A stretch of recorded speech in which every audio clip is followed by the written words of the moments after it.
Vamos lá, eu vou fazer uma síntese, tá bem? Tá bem. Boa tarde a todos, tá? Boa tarde a todos que chegaram agora. Desculpa esse pequeno contratempo na permissão de entrada na sala, mas acho que agora todos podem ouvir e visualizar, né? É um prazer recebê-los aqui nessa nossa conversa. Vou solicitar, então, que todos continuem com seus microfones desligados, com o seu vídeo, na medida do possível, também ocultado, e no final nós vamos ter um espaço para uma conversa, tá? E nós vamos habilitando esses microfones. Eu havia feito uma breve introdução, vou simplesmente resumi-la aqui, mas para contextualizar quem chegou agora, peço licença àqueles que já ouviram, mas trata-se então de uma atividade desenvolvida no contexto do programa de pós-graduação em Ciência, Tecnologia e Sociedade aqui da Universidade Federal de São Carlos, né? Esse programa, que teve início em 2017, ele é interdisciplinar, então ele já tem o seu mestrado e doutorado nesta perspectiva, então os objetos de pesquisa, as problematizações, elas variam substancialmente, mas tem um eixo de discussão comum no que diz respeito à ciência, tecnologia, inovação, e principalmente o comprometimento desse programa em pensar desdobramentos na sociedade das pesquisas que são desenvolvidas, né, dando uma certa ênfase nisso. Então, contextualizando, o Danilo e a Ana Paula são doutorandos desse programa, eles estão ainda na fase inicial desse processo de doutoramento, mas como eles lidam com assuntos, por serem da área da biblioteconomia, documentação e ciência da informação, como eles têm trabalhado com assuntos, ferramentas e assuntos relacionados ao contexto da informação, cuja urgência se manifestou principalmente agora nesse contexto da pandemia, né? Nós temos visto o desafio que tem sido propriamente fazer a gestão da comunicação e da informação, garantindo os seus fluxos legítimos e os seus usos possíveis, né? Foi nesse momento que a gente pensou, então, a promover esse encontro, lembrando que né, não se trata de uma palestra, de um evento acadêmico de validação científica, é simplesmente um conjunto de apresentações aqui, né, dos assuntos que eles têm investigado, para que a gente possa refletir à luz desses problemas todos que nos apresentaram nesse momento da pandemia, tá bem? Havia feito uma apresentação um pouquinho mais longa anteriormente, mas acho que por hora encerro aqui, e devo começar, para seguir a ordem, viu, Ana Paula e Danilo, até da divulgação. Começo com a fala do Danilo, tudo bem? Vamos começar apresentando a pesquisa do arquivamento web, ou você prefere falar, Ana Paula? Eu acho que eu prefiro falar primeiro, porque a gente já tinha combinado assim, como o meu está mais geral, que o dele está mais específico, se ele não se incomodar. Não tem problema nenhum. Na divulgação saiu na outra ordem, achei que talvez nós pudéssemos... eu vou pedir, por gentileza, Ana Paula, rapidamente que você faça uma breve apresentação do seu currículo, né, para que os ouvintes possam te conhecer, e na sequência já podemos ouvir sua fala. Tá? Agradeço mais uma vez a participação de todos. Tá, eu quero agradecer, né, primeiramente a Luciana Gracioso, a minha orientadora, por esse momento, né, da gente estar conectado nesse momento tão difícil, né. Queria agradecer o Danilo também, né, por estar dividindo a live e tantos outros trabalhos, né. Eu sou bibliotecária da Universidade Federal Fluminense, mestre em Ciência da Informação, né, e doutoranda do Programa de Ciência, Tecnologia e Sociedade da UFSCar, né. Bem, vou falar sobre o meu tema de pesquisa. O meu tema de pesquisa é sobre repositório. Eu vou falar dele no contexto mais amplo agora, né, e depois eu vou para um contexto mais específico, que seria o contexto da pandemia. Bem, eu vou falar de repositório como instrumento de comunicação científica. O que seria comunicação científica, né? É todo o processo de produção, disseminação e uso da informação científica, desde que o cientista ele concebe a ideia de pesquisa, até essa ideia ser aceita, ser validada pelos pares, né? O que seriam pares? Seriam os outros cientistas. Existem dois tipos de comunicação científica, né? As formais e as informais. A formal é artigo de revista, tese, dissertação, né? Informal as lives que estamos fazendo, telefonema, conversas entre cientistas, né? E muito importante para a gente falar nesse contexto de pandemia também, são conceitos de divulgação científica e popularização da ciência. Divulgação científica é você divulgar o conhecimento científico para a sociedade, né? É o porquê realmente trabalhamos. Trabalhamos para a sociedade. Então, o conceito de divulgação científica passa por aí. Popularizar a ciência é falar numa linguagem que a sociedade, né, que o cidadão comum, que o leigo possa entender, né?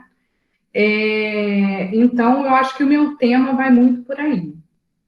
Bem, existem vários canais, né, de comunicação científica, como eu já falei, só que eu vou começar com um periódico que surgiu mais ou menos por volta de 1665, né, na Inglaterra e na França, e constitui, assim, um dos meios mais consolidados de comunicação científica, né, até com o surgimento da internet, em 1990, e ele vem sendo mesmo o mais consolidado. Só que o que acontece? Esse conhecimento, ele fica um pouco nas mãos das editoras, né? Ele fica no monopólio das editoras, né? Geralmente, para você acessar, por exemplo, o periódico Os Capes, né? Tem que estar do IP de uma universidade, né? Tem que fazer parte de uma instituição de pesquisa, no caso, e isso gera custos, né? Às vezes, contratos milionários entre universidade, editora, governo, né? E, nesse contexto, como uma reação, esse conhecimento está nas mãos da editora, e em 2002 surge o acesso aberto, né? Com três documentos, né? Que é um tratado, Budapeste, Besteda e Berlim, né?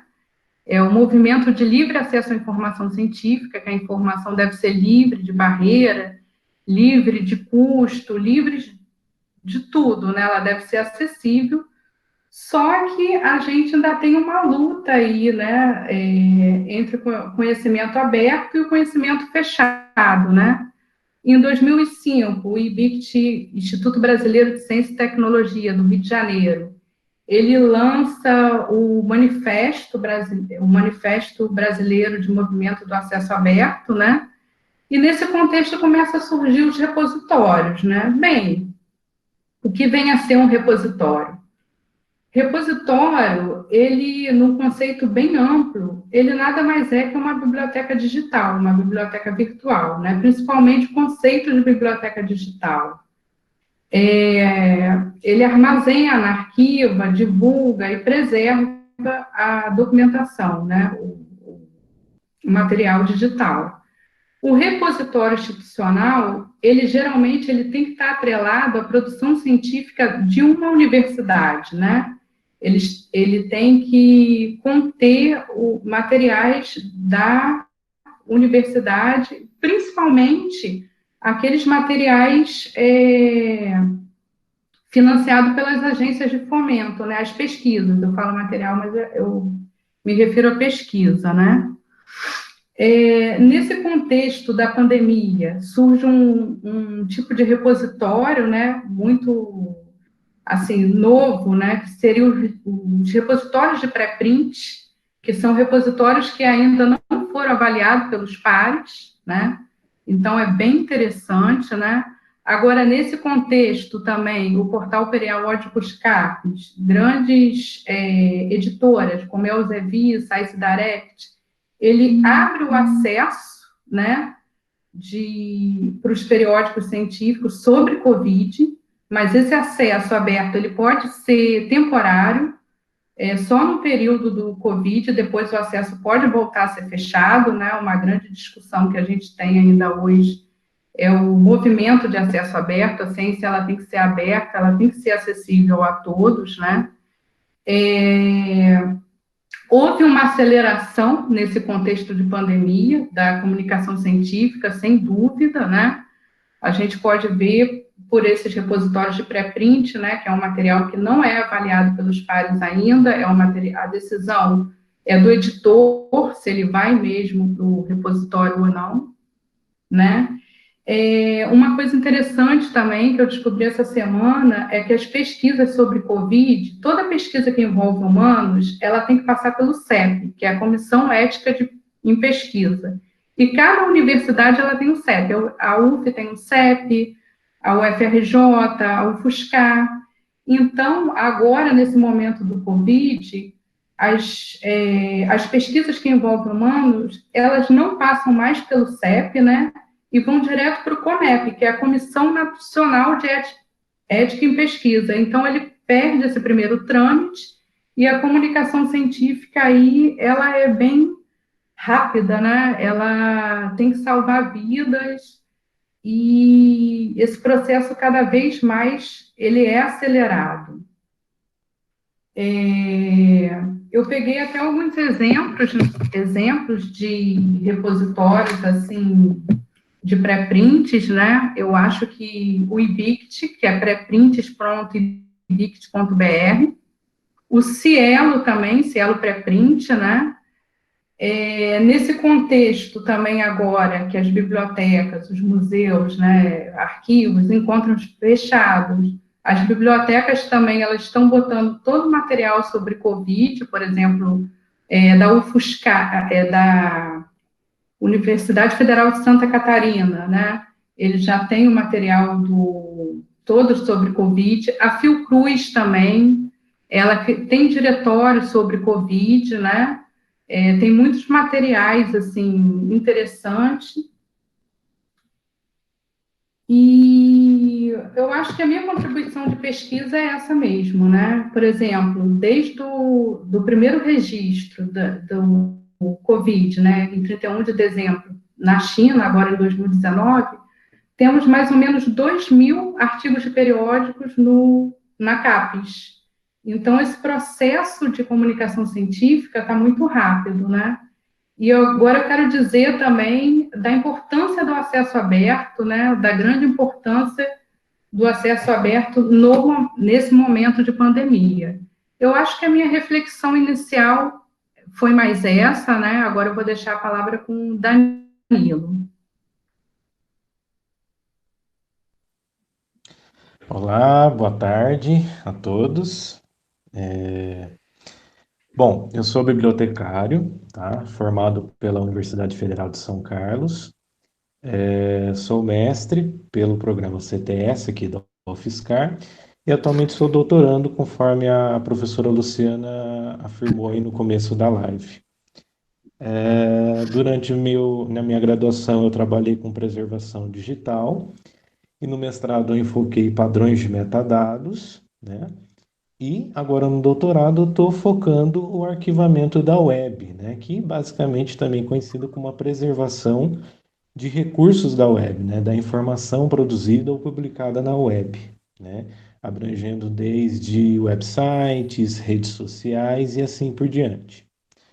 Bom, sempre trabalhei com essas áreas, com a preservação digital, né? Sou um pouco apaixonado por essa área, né? E sou ligado à área da ciência da informação, né? E para deixar um pouco claro, aqui seria mais um bate-papo, né? Que a gente se propôs a fazer, não sendo uma coisa tão formal, né? Um evento científico formal, mas sim um bate-papo das nossas pesquisas e as possíveis relações com o Covid, né? O que as nossas pesquisas podem contribuir nesse momento tão crítico, né, de pandemia aí do Covid-19. Bom, como introdução do meu tema, basicamente, todos sabem hoje, principalmente na década de 90 aqui, né, no Brasil e no mundo já um pouco antes, tem se produzido muita informação e publicado essa informação no ambiente web, né? Informação, ela é basicamente um bem vital, né, para o desenvolvimento das sociedades, né, da cultura, né?